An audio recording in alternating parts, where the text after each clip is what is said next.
Good morning. Good morning, Adeline. Good You look morning. great. Thank you. Thank you so much. Happy Father's Day. Thank you so much. Happy Father's Day to Marcus as well. Thank you so much. Yeah, he's managing 2 kids right now for me. It's not easy. It's not easy. I know. Yep, not easy, but yeah, that's why he needs a time. How long do you take again? Half an hour. Okay, half an hour. Okay. So he can time his energy. Yes. Thank you so much for having me. I'm so honored and humble. I just want to start with saying that I'm so honored and humble to be invited by Ply to chime in a bit. I'm certainly no expert at being a father, but to join you, to join people like Daphne Eiking, Jared Lee, and my classmate Nini Marini. Yes. So I'm so honored to be here, and I'm really loving the great work that Ply is doing. Of course, you are a business entity, but you're also building a community, and very centered at women empowerment. And I think during the COVID, these are the conversations that are very essential so that people actually will, so we are in this together, not alone. So thank you so much. Thank you so much for come up with the time. Actually, today is a Sunday. I know there is a family time, but for you, you are quite busy, right? Later, you have some seminars going on. Yes. Yeah. Okay. So before we proceed, actually our brand called Plie is like a Plie. The Plie is like a ballet movement called Plie.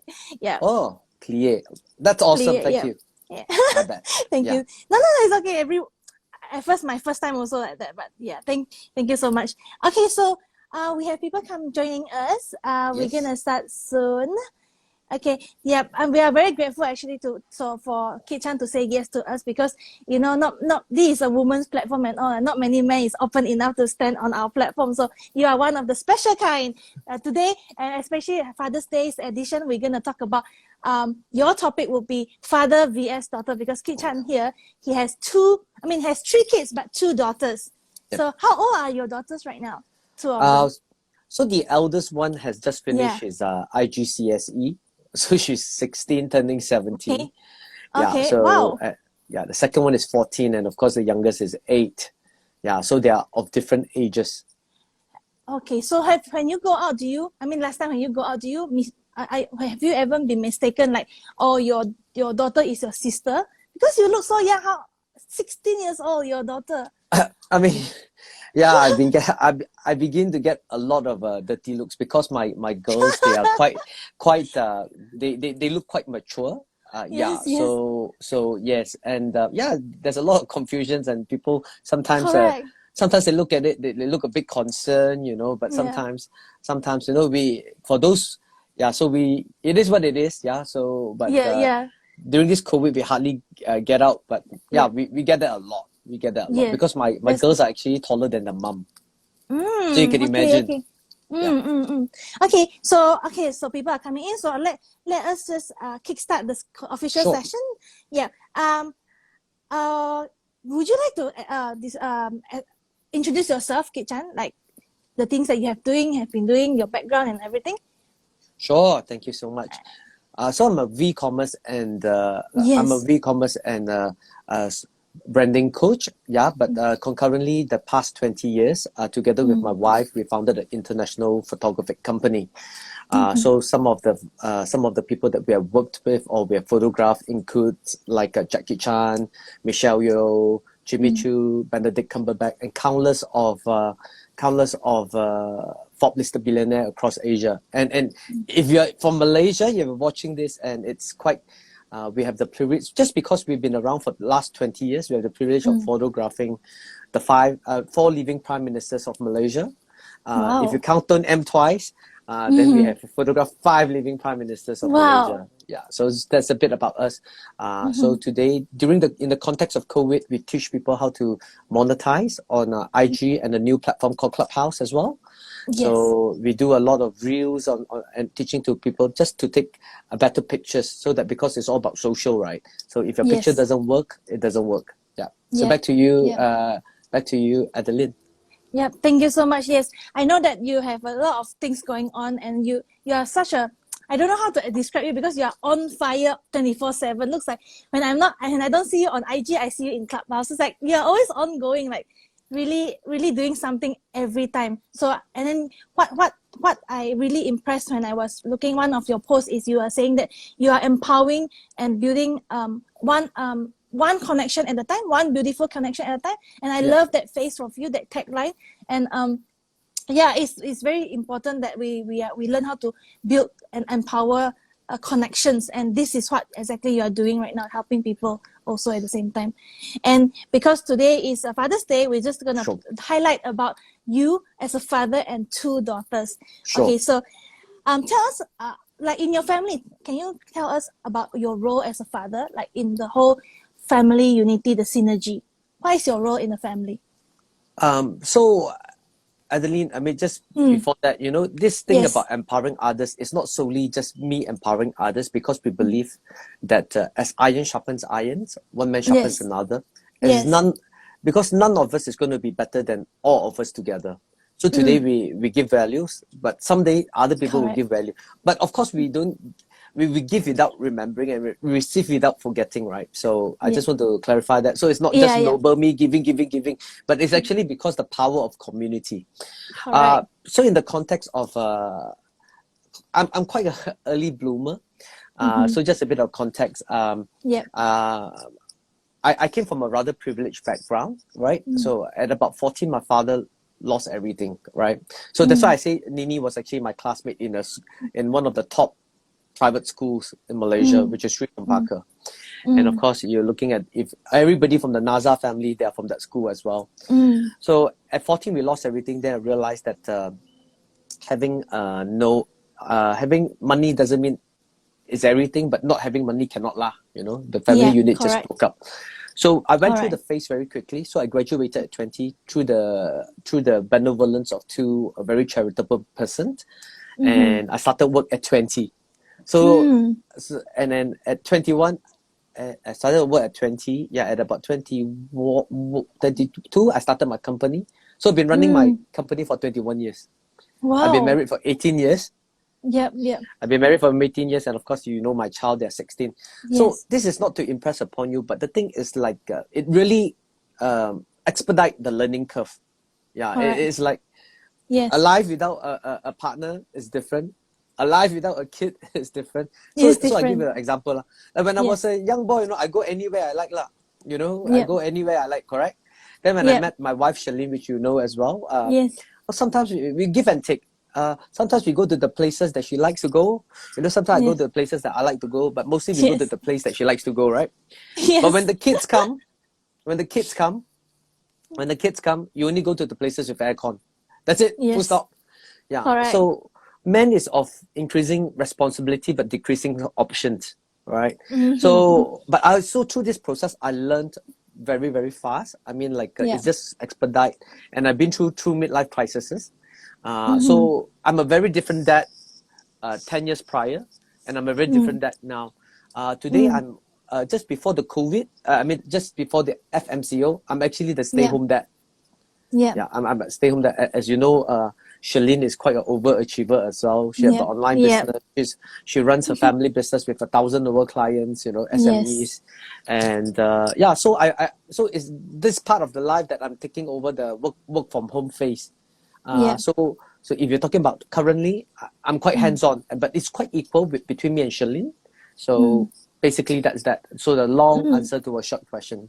That's very detailed, because I found that there's no specific role. I think when time goes by, as you grow older and your kids get older as well, your role changes. And then it's all about synergy, like how you synergize with your partner in order to build the family and to maintain the balance in the family, right?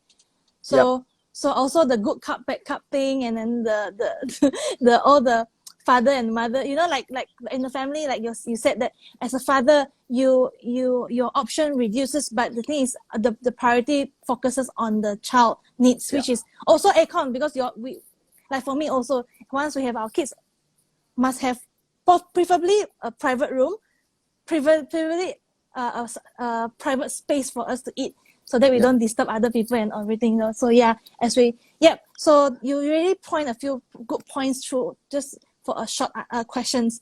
So the next question would be, how have your views as a grown and changed since becoming a father to the girl? Your daughters comes first, is it? The first one is a daughter? Yeah. So my youngest is a boy. So two daughters and a boy. So what is the difference between like growing up, bringing up two girls then a boy? That is a lot of difference, right? So the thing is, like, I think our creator, whoever you believe, and of course knows us best, because I think I always tell my wife, thankfully I got my son last, because it's just a different stage. When I had my girls, I was in my late 20s, mid 20s.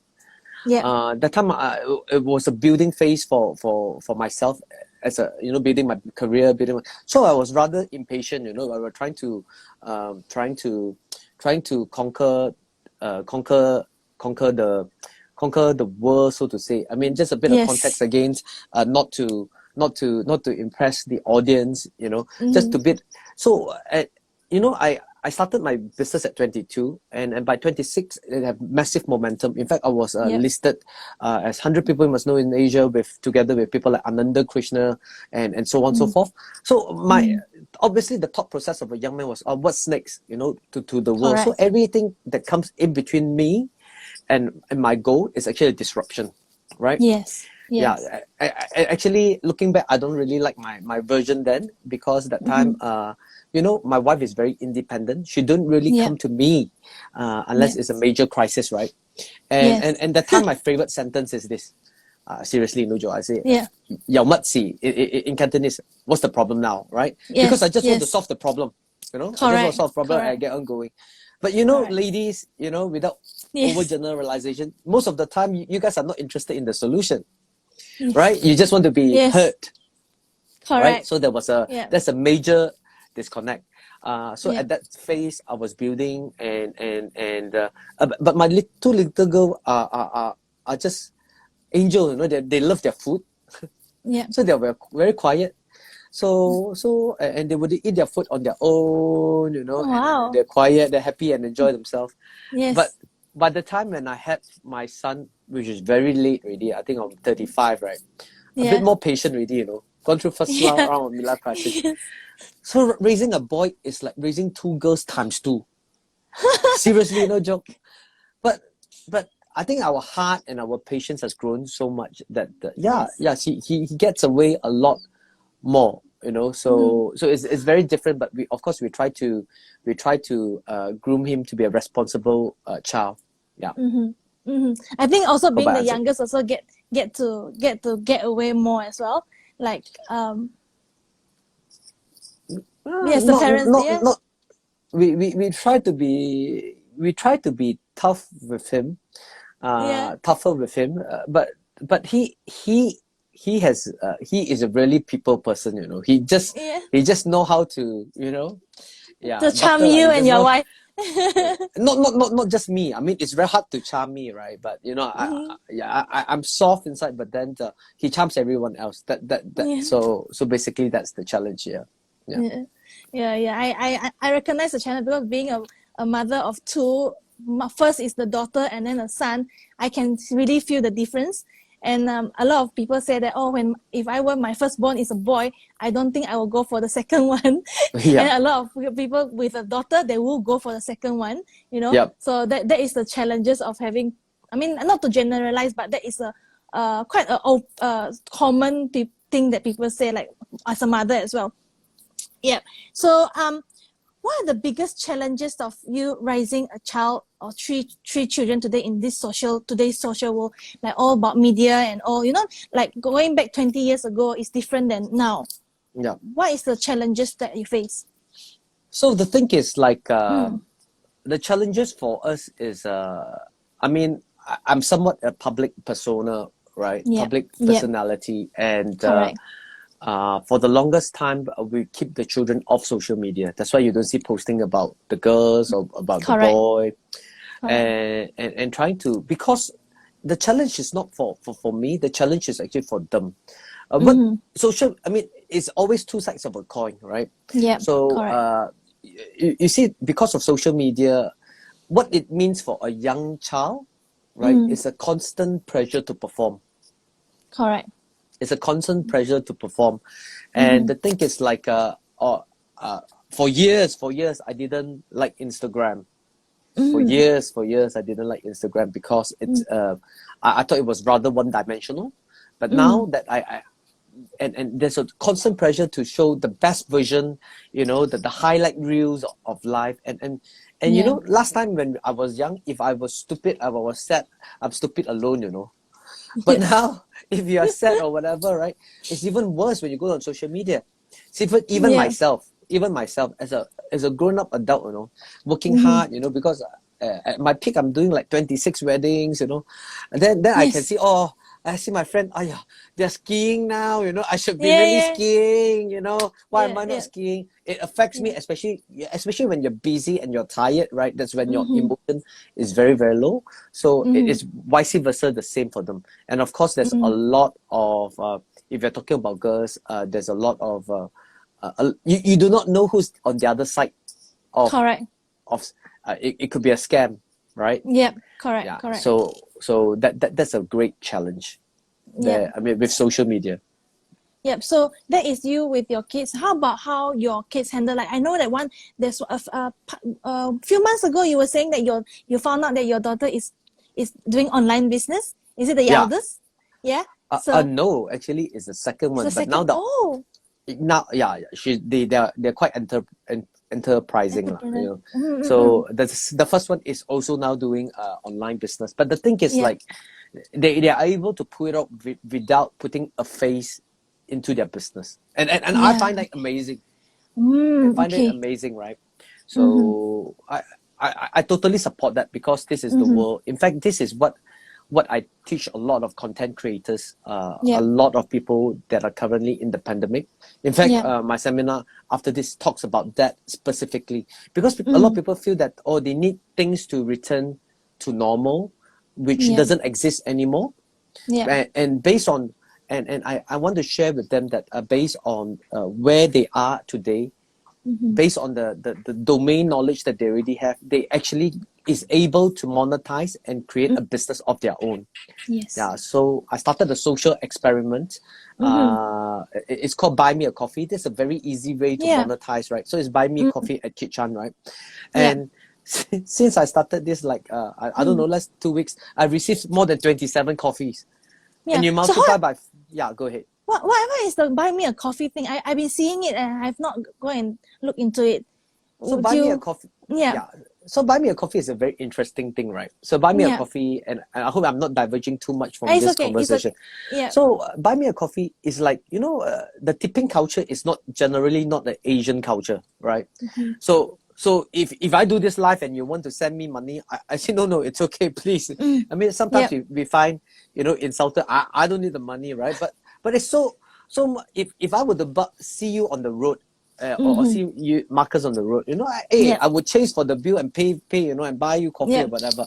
So this Buy Me a Coffee is it's actually linked directly to your PayPal. So and it's a platform that is very beautiful for content creators. In fact, today we are kind of like supporting a yoga instructor as well. And I say, come do a yoga for my community, and if people like, they will just buy you a coffee, and of course give them exposure as well. So Buy Me a Coffee is a good place to check out. So back to you, Evelyn. I think I'll be interested in that. Looking at it, the concept is very interesting. I mean, it fits into the world right now, which is the technology world. And what you were saying, that your daughter monetize, I mean, try get into online business without putting the face on it.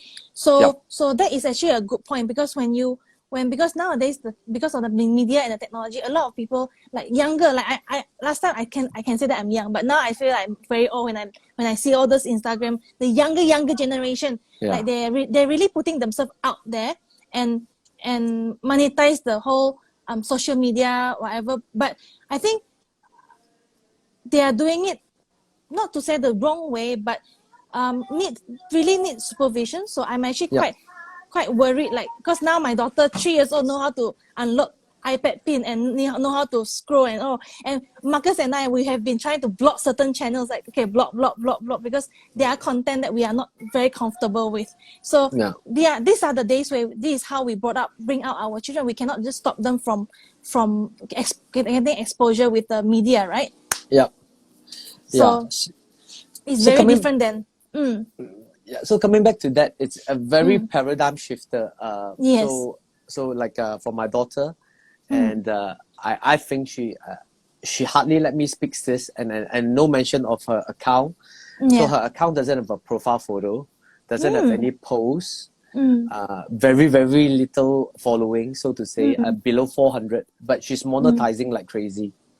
She only have one specific item online. I say, why would people trust you?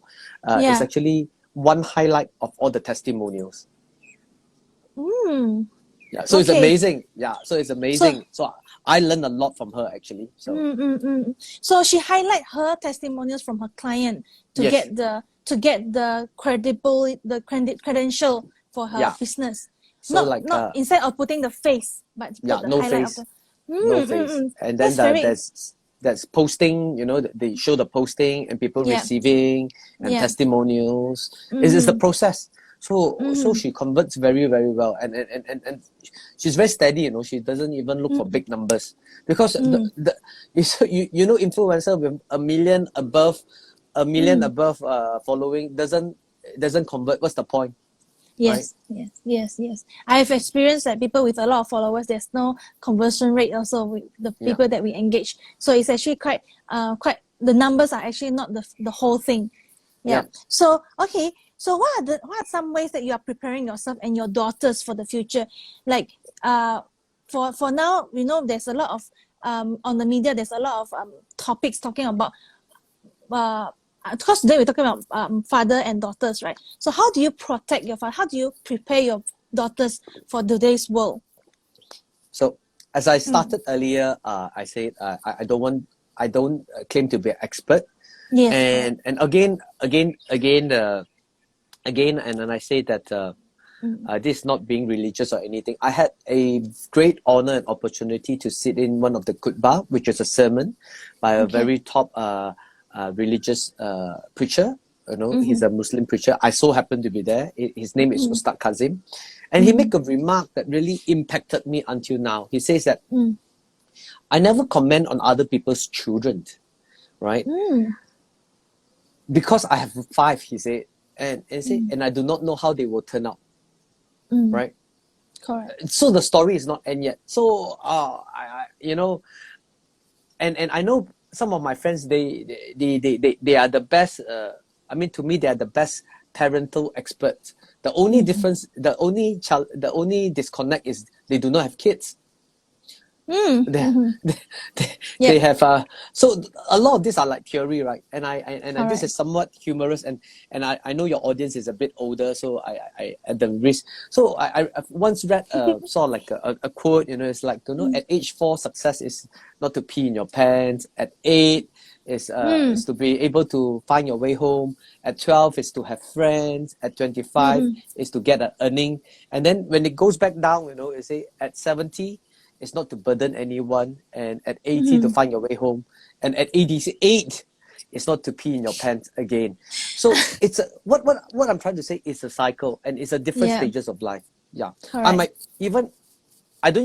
I'm far from perfect for what I have did the last 16 years, but I'm even more worried because I'm not worried. I'm kind of like we have to roll and grow with it, because at different stage of their life, they have different challenges, and there's different way that we could support them.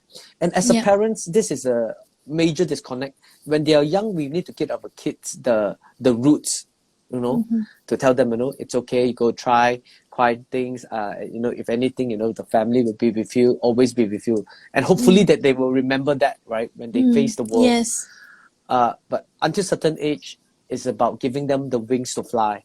They are not forever your kid, but the funny thing that they're always our kid, but they need to grow into the person that they need to be. Yes. So so for me, it's still a learning curve. Yeah, so compared to you, I mean, your kids is way younger. You might look at me, wow, but compared to Yes. my other, I have so much more to go. You know, like compared to my Yeah. father-in-law. My father-in-law have Mm-hmm. kids who are now have kids, so it's a different Yes. stage of supporting them. And of course, I Correct. learned a lot from my father-in-law. So I'm continue to learn. So I just take it one step at a time, and not. I mean, for young parents, don't be too hard on yourself. But Mm-hmm. for those who have having one kid and struggling one kid, the real solution is to have two or three. Then you realize Yes. having one kid, I mean, without being insensitive, really one kid is very different. Because, Yeah. joke aside, I told my wife, Yeah. I told my friends who are dads, right?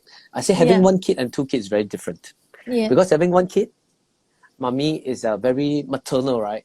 Yes. Very the mother instinct. You don't mind doing Yes. everything, right? But suddenly when you Yes. two kids, right, you only can take care of one, and the other one crying. Yeah. Immediately, the husband is like reduced to an idiot. I said, "What are you doing? Why is she crying?" No, she just Yes. started, you know. So, Yes. Yes. so it's like that, lah. So it's different, and it's all contextual Yeah. to individuals. So back to you, Adeline. Okay. So how about three? You said you stop at two. How about three? What? I think having scientifically, I was told that having 3 to 4 kids, I mean to each its own.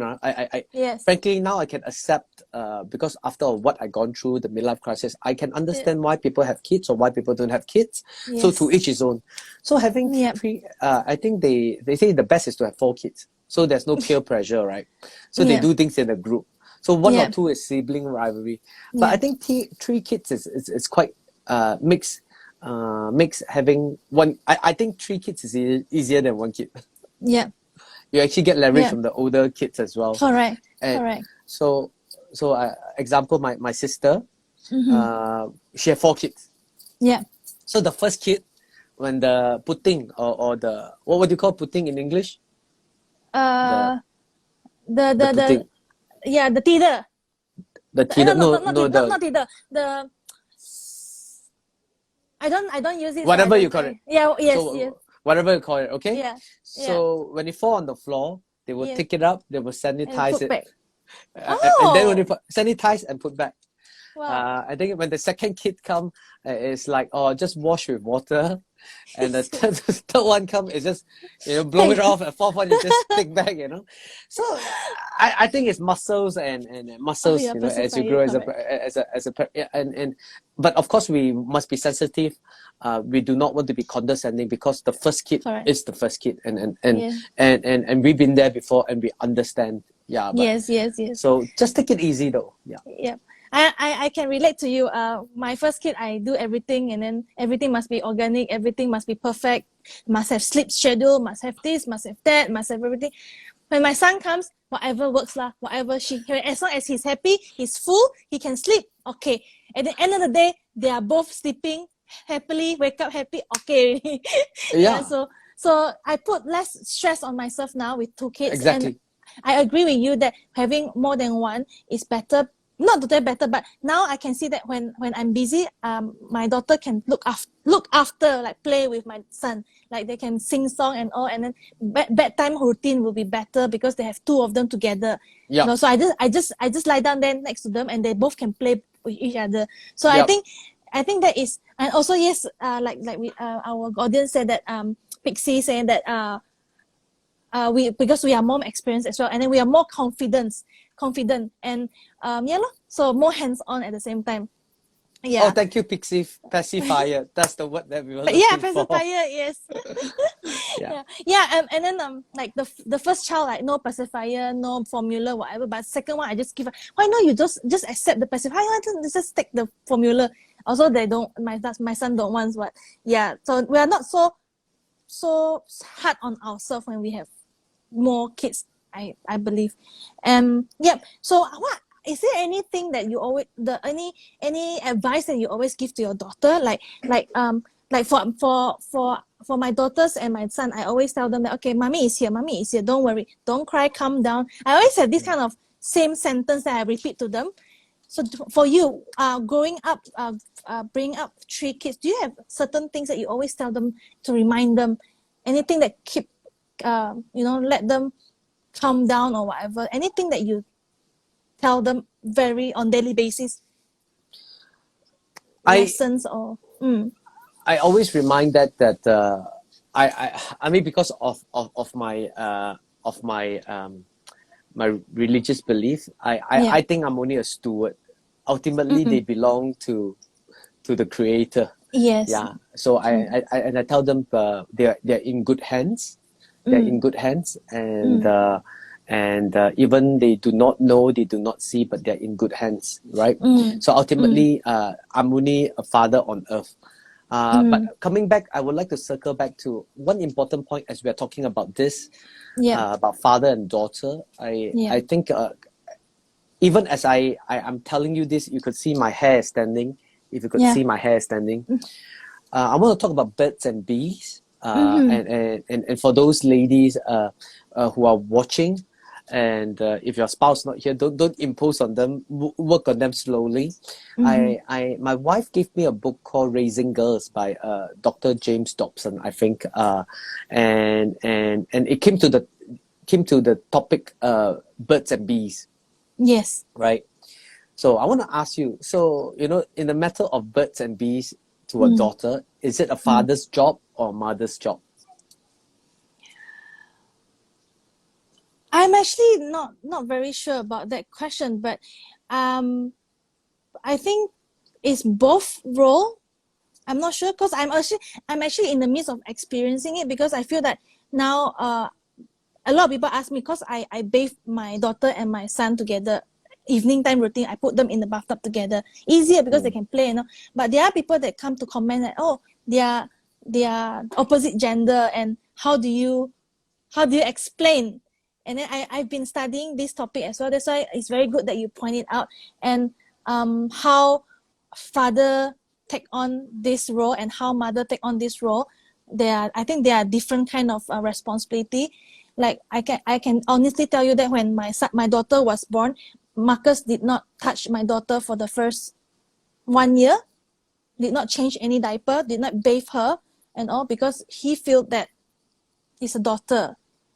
That is one of the reasons why he didn't change diaper, because he's the youngest and he had never held any baby before. So to him, having a daughter as a first baby in hand, he refuses to get involved in that area. So, but changing can, but not bathing and not changing the diaper. You get what I mean? So I think it's a learning curve for him. And then slowly, when I was pregnant and when I second, he has to take on this job. So he start to bathe my daughter. He start to tell my daughter, like, okay, this is the important part. You cannot let people touch, okay? Only mommy and mommy can wash or whatever. So you have to learn how to wash, So I don't know. How about you? You are more experienced. You have 2 daughters and 1 son. Frankly, as I said, I'm not expert, right? And I'm definitely. I'm definitely like Marcus as well, because I think it's contextual. It's based on our Asian cultural background as well. Seriously, I was exactly like Marcus as well. I only changed diapers, I think, when my son came. Seriously. So So, but as I learn as they grow older, this is what it is, right? It's your right. It's not father's or mother's job. It's both. Yeah. Both. But more so in the context of a girl, it's a father's job. Okay. When I remember my wife gave me the book. I didn't really read it, but as I started running on the treadmill, I listened to Audible, and that chapter was talking about birds and bees. I really cringed, and it really hit me like a brick, like a ton of brick, because it says that this, daddies, if you're not willing to teach your daughter about, birds and bees, trust me, there's a lot of men out there who's willing to teach them that. Yeah. It's a very scary thought, Yeah. And as simple as that, when you ask them when they're 8 years old or 10 years old, like even for yourself, you imagine, right? When you were younger, you ask them this question. When you sit on the lap of a boy, with racing hormones, they don't know, right? But do they get excited? They think no, because you, as a girl, you don't get excited, right? Yeah. Yeah. But that is the difference, and they do not see. So if daddy does not tell them, they will have to learn from other men, which is very dangerous. Yeah. So how often should you have this conversation? I mean, of course, they need to be age appropriate.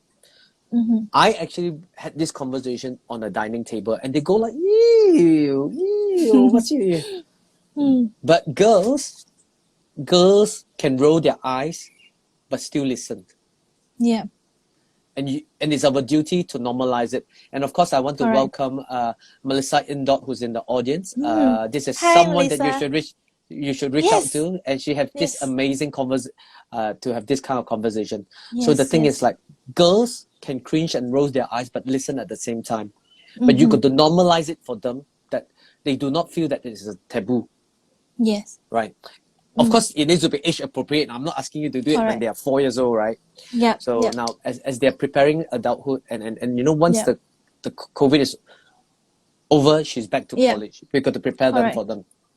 So that's that. Yeah. So having, you know, a girl sitting on the lap, actually I have this conversation with Marcus when my daughter turns 2 years old, because she's, ever since she was born, she meet before COVID time, she meet a lot of people, like, because we run events and all, so she will meet 30-40 people at one time, welcome them, you know. So she's very open and very friendly. She will hug the legs, and you know, she will kiss. She will just, you know kids, they learn how to hug and kiss, right? So she will hug and kiss and all. She will climb on people's lap, and she will sit like normal. But once she turned 2, I told Marcus that no, I need to start to tell her that, okay, you cannot simply climb on an uncle's leg, even though it's so. Then Marcus was a bit, why he doesn't really see it from his side, because it's not something that everyone knows. It's something that we have to really pay attention and study. So to me, I'm very particular about it, because myself, when I was young, I was molested before, I was touched before, when I walked to school, I got people flashed at me before 3 times. So I know that the danger of being a woman, being a girl when young. Actually, when I tell my parents, they laugh about it. They say, just run, just scream, just run, bring an umbrella. You know, that's how they teach us. But they never taught us before that, they never taught us how to prepare and to be aware of all these possible incidents that might happen. And I'm very fortunate that my age, where my generation, we don't have like you know, the internet people, you know, behind a profile picture, they can try to talk to you. And then, you know, sex grooming and all these things is something that we really need to study as a parents now, because now internet has been so widely used, and our kids are all now on the internet. Even there are very young kids on TikTok and all these places. There are people behind the screen that are trying to prey on kids, girls, younger girls. So that's why I bring this conversation up with my husband as early as my daughter was 2 years old, because I'm very paranoid on this. And like you said, have to be normalized, and we have to tell them that. But I don't know, I'm still learning, and different generation. And you said, your kids now are older. They are actually called the young adults right now, like 16. So the things that they are exposed and all. Yep. I don't know why I'm babbling, but yeah, it's very close to heart, this topic. That's why in the near future, I really want to go into this topic of how to teach our children the safe touch, the how to say no. The girls have the right to not like in Muslim, we must salam people, like they can say no, they don't touch other men's hand and kiss the hand and all. That is one of the things that I told Marcus. And so so any take on this for you, like from your experience of being a public person? So the thing is, like, I just want to point out what you have said is absolutely true. Also, it is not just specific to girls, to boys as well. Growing up, I got flash upon. You got flash? Yeah, I got flash, you know. And Melissa actually said that, Melissa KSF, actually, social media is a scary place for kids. It's not just for kids, it's even for adults. Yes. Right? They don't just prey on kids, they prey on male, female, adults, and yeah. You know, like Plia Malaysia. Sorry, Plia Malaysia. We have we have a number that contact us for people to click on our website. And just 2 days ago, I received a porn video. That's scary. they send a video of porn, and there are a few people that send like hi, and then midnight I get calls. I mean, not now that people who are watching this, they know that I'm holding that phone, but I get midnight calls. I get message like very girly messages, and then 2 days ago is the highest level I received video of a porn video. So I told my team, I said, wow, what is the world right now? Like, people are crazy. So this organization, you know, is a company. Yep. How about kids? How about others, you know? So like celebrity, like influencer, what are the messages they are receiving? Yeah. So I totally resonate with that. And Daniel actually said I need to learn more bringing up about daughters not aware of birds and bees. What I'm gonna do when Adeline posts this video, I'll actually post the link of post the title of the book that I think that will be helpful to Daniel CCM as well. Yeah. So back Daniel, to you, Adeline. Daniel was a speaker with us last week, and he actually raising his daughter as a single parent. Yeah. So the daughter is actually now 5 years old. 5 years old, I think. Yeah. So Daniel, it's good that you are now learn about birds and bees from Kitchen, and then we can get to study it further ourselves. Okay. So last question: what are the advice that you would give for other fathers right now, from your experience? Yeah. Before I give you the advice, you know, if you want sort of like an expert, you know, that talk about sex ed, I have a friend on a Clubhouse. His name Ophelia. Happy to connect you to her. Yeah. Yes. Okay, I think So I think Happy Father's Day, Daniel and Patrick. Everybody is celebrating. I think be easy on yourself, but do partake in the process. You know, the kids are so young, only once, and they grow up very quickly. Today, my wife did a very special gift for me. First time ever. She did a collage. A montage, because she recently, right, through learning from my partner Jim, she create amazing videos, and she created a collage of them growing up together with me. And I looking back, I said, wow, I could still remember them being like so little. this big. So don't be too tough on yourself. But the thing is like there are areas within control. There's area beyond control. You know, the areas beyond control, don't try to control that, you know, don't worry too much about that. But in the areas within control, it's not to negate us from not learning how to, but actually taking steps to. In fact, as recent, you know, me and my wife hardly get into an argument, right? Yeah. But recently we got into quite a but it was a good reflection for me. That I think because the girls are now of different age, especially my eldest one, I think I need to adjust my so-called parenting style to really treat her like more like an adult rather than a younger. So any platform groups where I can join as a single father. So the thing is like Daniel, I don't know of any, but I on Clubhouse, if you're there, Melissa Indok was here earlier, have a sort of like a men huddle room that could help. But I think really that there need to be a platform for fathers as well. I agree. Because as you know that Playa Malaysia has been really focusing on women. That's why on this month, we really want to point out that, you know, fatherhood and men, they need support too. And then there's mental health for men and all. So it's not just the woman and all, right? So speaking of your wife, Charlene, I saw her post this morning, and then she said that I have two fathers in my life. One show me the way, and another one finds the way with me, which is very touching. I was like, oh, Charlene. So I just want to say hi to Charlene. That if she's there with you, that hi, Charlene. Thank you for you and Kitchen, because I know both of you. A decade ago, way when I was dating with Marcus, like early stage in my life, like I was in 21, I know you, and now it's been 10 over years, and wow. actually you have seen how much my life changed, like from a young a young girl until now I'm a mother of two. Crazy, right?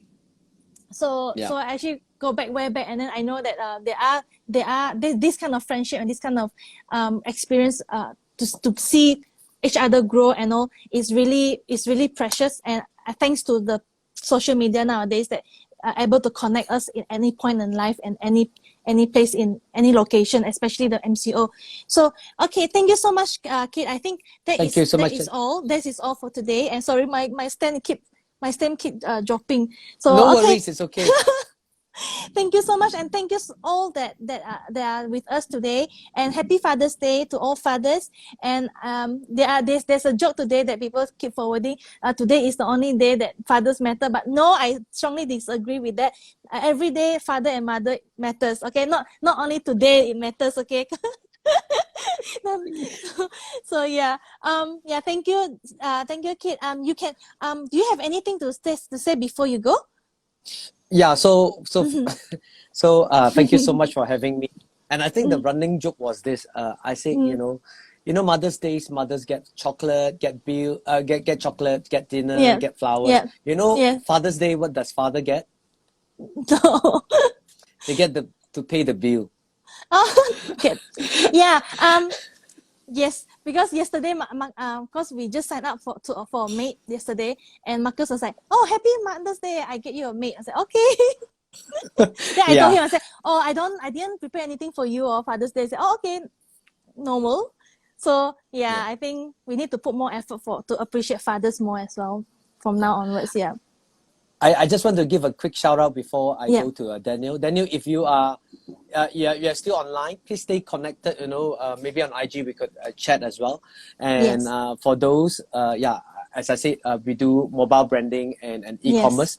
So Yes. although we are running a workshop today, just for today at 2:30, for those who want to kind of like brand themselves and monetize on IG or Clubhouse.